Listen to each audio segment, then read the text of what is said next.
Haleluya, kembali lagi dengan saya Willy Marpaung di YouTube channel saya. Dan hari ini saya mau berikan firman Tuhan kepada saudara. Saya berharap ini bisa memberkati saudara-saudara sekalian. Amin. Nah, di dunia ini kita mengalami yang namanya banyak masalah tentunya. Di dunia ini tidak semuanya berjalan dengan mulus. Di dunia ini kadang kita memiliki kepahitan. Di dunia ini kadang kita memiliki hati yang patah, hati yang remuk. Kadang kita mengalami yang namanya patah hati. Kadang kita mengalami yang namanya sakit hati. Tidak ada orang yang tidak pernah sakit hati. Semua orang pasti pernah sakit hati. Saya sendiri yang mengatakan ini pun pernah sakit hati, pernah patah hati. Dan saya percaya juga teman-teman yang mendengarkan ini pun pasti pernah sakit hati, pasti pernah patah hati.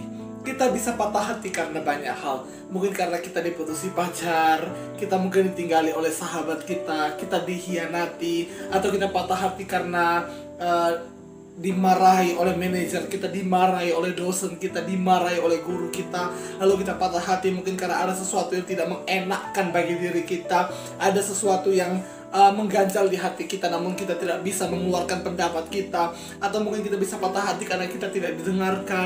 Kita bisa patah hati karena kita disepelekan. Ada banyak sekali hal yang membuat kita patah hati. Ada banyak sekali hal yang membuat kita sakit hati. Belum lagi kata-kata orang tentang kita, di mana orang-orang bisa mengkhianati kita, orang-orang bisa meninggalkan kita. Nah, itu yang membuat kita patah hati tentunya. Dan dalam Alkitab pun sudah ada memang orang-orang yang patah hati. Dari zaman Alkitab pun banyak orang yang patah hati. Kenapa? Karena dalam Alkitab dituliskan orang yang patah hati itu ada. Dan Tuhan dan Alkitab memberikan kunci supaya kita yang patah hati, supaya orang yang patah hati mempunyai pengharapan untuk pemulihan hatinya. Saya berdoa kiranya setelah engkau menonton video ini, saya berharap video ini gak akan lama, video ini hanya singkat saja saya buat.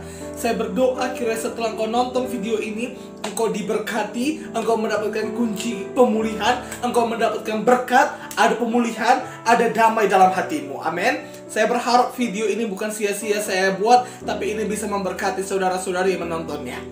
Amin. Alkitab menuliskan dalam Mazmur 34 ayat 19, Tuhan itu dekat kepada orang-orang yang patah hati, dan ia menyelamatkan orang-orang yang remuk jiwanya. Jadi dalam Alkitab sudah ada orang-orang yang patah hati. Kalau engkau patah hati hari ini, saya punya berita baik sesuai dengan apa yang dikatakan Alkitab, bahwa Tuhan dekat denganmu. God near with you. Tuhan ada dekat denganmu. Tuhan tidak jauh, tapi Tuhan dekat denganmu. Dan Tuhan dekat. Ketika Tuhan dekat, ketika Tuhan ada dalam hidup kita, ketika Tuhan ada bersama dengan kita, maka ada pemulihan, ada mukjizat, ada kebaikan Tuhan, ada berkat yang melimpah. Kita lihat sepanjang Alkitab, apalagi dalam perjanjian baru saat Yesus ada di dunia ini. Ketika di mana ada Yesus, pasti ada mukjizat. Ketika di mana ada Yesus, pasti ada kesembuhan. Ketika di mana ada Yesus, pasti ada pemulihan. Ketika ada di mana ada Yesus, pasti ada sukacita. Ya memang tentu ada orang-orang yang gak suka, tapi orang yang merasakan kuasa Tuhan itu, orang yang merasakan kebaikan Tuhan itu akan bersukacita. Dan Alkitab menuliskan ketika engkau patah hati, Tuhan ada dekat denganmu. Sebagaimana Yesus dekat, sebagaimana Yesus ada dulu di dunia ini, dan orang-orang di sekelilingnya diberkati, orang-orang yang membutuhkan dia diberkati. Dan kalau engkau patah hati, Tuhan dekat denganmu, dan Tuhan mau memulihkan hatimu. Tuhan mau memberikan damai kepada hatimu. Tuhan mau memberikan kelegaan kepada hatimu. Matius 11 ayat 28 mengatakan, marilah kepadaku yang letih lesu dan beban berat, aku akan memberikan kelegaan kepadamu. Hari ini apapun yang membuat engkau patah hati, siapapun yang membuat engkau patah hati, hari ini percaya Tuhan dekat denganmu, Tuhan memulihkan hidupmu, Tuhan mau memulihkan jiwamu, dan Tuhan mau memberikan semangat yang baru kepadamu. Amin. Dan 2 Korintus 5 ayat 17, siapa dalam Kristus dia ciptaan yang baru. Kalau memang hatimu mungkin sudah hancur, hatimu sudah berantakan, hatimu mungkin kau katakan tidak bisa diperbaiki lagi, saya berdoa dan saya percaya Tuhan akan berikan hati yang baru padamu. Engkau mungkin katakan, ya memang Tuhan tidak bisa pulihkan lagi, sudah hancur berkeping-keping.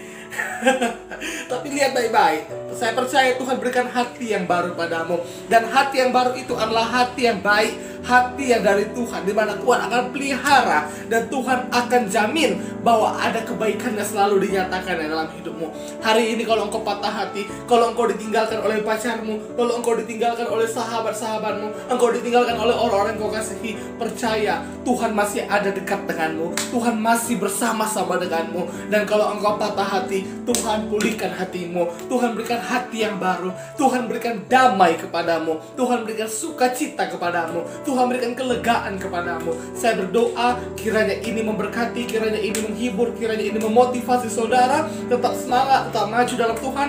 Jangan tinggalkan Tuhan. Kalau engkau tinggalkan Tuhan, maka engkau kehilangan segala-galanya. Tetap bersama dengan Tuhan. Amin. Karena Tuhan dekat denganmu. Tuhan akan sertai engkau sampai selama-lamanya. Haleluya.